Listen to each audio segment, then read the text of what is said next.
नमस्कार। कभी सोचा है कि सुंदरता क्या सिर्फ देखने में अच्छी लगने वाली कोई चीज है या फिर इसमें हमारी जिंदगी बदलने की ताकत भी है।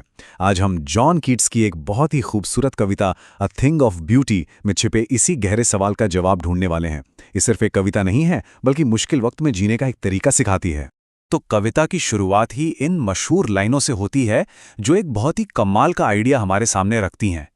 कीट्स कह रहे हैं कि सच्ची सुंदरता कभी खत्म नहीं होती, बल्कि समय के साथ साथ हमारी यादों में वो और भी ज्यादा खूबसूरत और असरदार हो जाती है।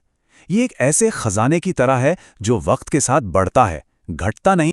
तो सवाल ये उठता है कि इसका असली मतलब क्या है।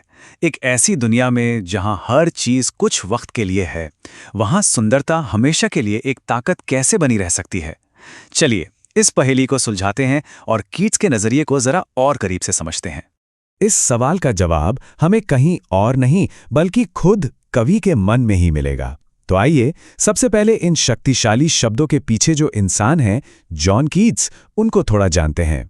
कीट्स एक ब्रिटिश रोमांटिक कवि थे, और यहाँ एक बड़ी ही दिलचस्प बात है, उन्होंने एक सर्जन बनने की ट्रेनिंग ली थी। सोचिए, एक सर्जन जो बाद में कवि बन गया। शायद इसीलिए वो इंसानी भावनाओं को भी उतनी ही गहराई से समझते थे जितनी गहराई से वो शरीर को समझते होंगे, और फिर उन्हें शब्दों में खूबसूरती से ढाल देते थे। अब कीट्स के नजरिए को समझने के लिए रोमांटिक पोइट्री के इन 3 बेसिक आइडियाज को जानना बहुत जरूरी है। रोमांटिक कवियों का मानना था कि तर्क या रीजन से ज्यादा जरूरी भावनाएं यानी इमोशंस हैं। वो मानते थे कि नेचर में हमें सुकून देने की, हमें हील करने की एक स्पिरिचुअल पावर है, और सबसे बड़ी बात, सच्ची सुंदरता ही असल में परम सत्य है। तो कीट्स के इस नजरिए को ध्यान में रखकर चलिए अब कविता के पहले आर्ग्यूमेंट पर आते हैं कि सुंदरता हमें एक ऐसा आराम देती है जो कभी खत्म नहीं होता। कविता की शुरुआती पंक्तियों का सार यही है। सोचिए, एक खूबसूरत फूल तो मुरझा सकता है, लेकिन उसे देखकर जो खुशी हमें मिली थी, वो एक याद बनकर हमेशा हमारे मन में जिंदा रहती है। मतलब सुंदरता का असर उसके फिजिकल फॉर्म से कहीं ज्यादा गहरा और टिकाऊ होता है। और कीट्स सिर्फ इतना ही नहीं कहते, वो सुंदरता को महज एक एहसास नहीं, बल्कि एक जरूरत बताते हैं। वो इसे एक शांत ठिकाना, मीठे सपनों वाली नींद और अच्छे स्वास्थ्य से जोड़ते हैं। यानी सुंदरता हमारे मेंटल और फिजिकल दोनों तरह के सुकून के लिए जरूरी है। अगर सीधे सीधे कहें तो सुंदरता सिर्फ आंखों को अच्छी लगने वाली चीज नहीं है, ये हमारे मन के लिए एक दवा की तरह काम करती है, जो हमें दुनिया के तनाव और शोर से बचाकर शांति और सुकून देती है। लेकिन क्या ये सुकून सिर्फ एक अच्छी फीलिंग है?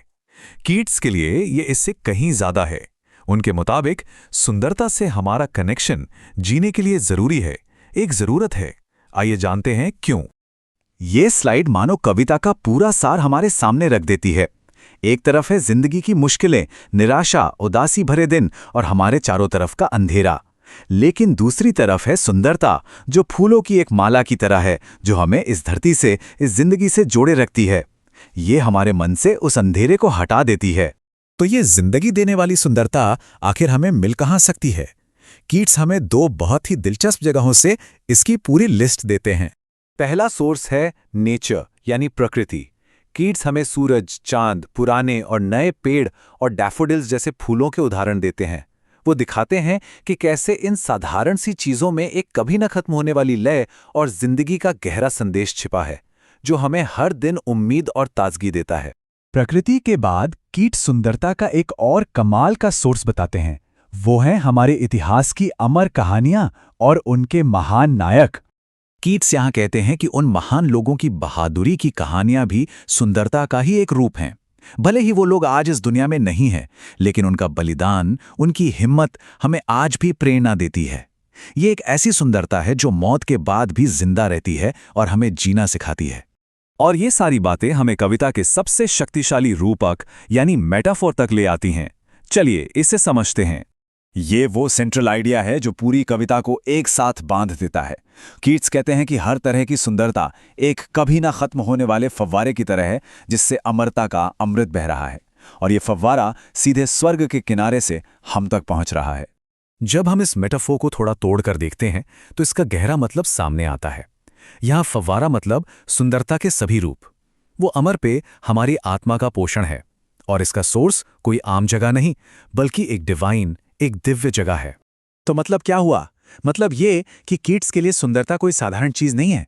ये शाश्वत है, दिव्य है और सबसे जरूरी, ये जीवन देने वाली एक शक्ति है जो ईश्वर के आशीर्वाद की तरह हम तक पहुंच रही है और हमारी आत्मा को पोषित कर रही है। और ये जो आइडिया है ना कि सबसे कीमती चीजें असल में बांटने के लिए होती हैं, यही बात हमें सीधे ज्ञान और सीखने के मकसद से जोड़ती है।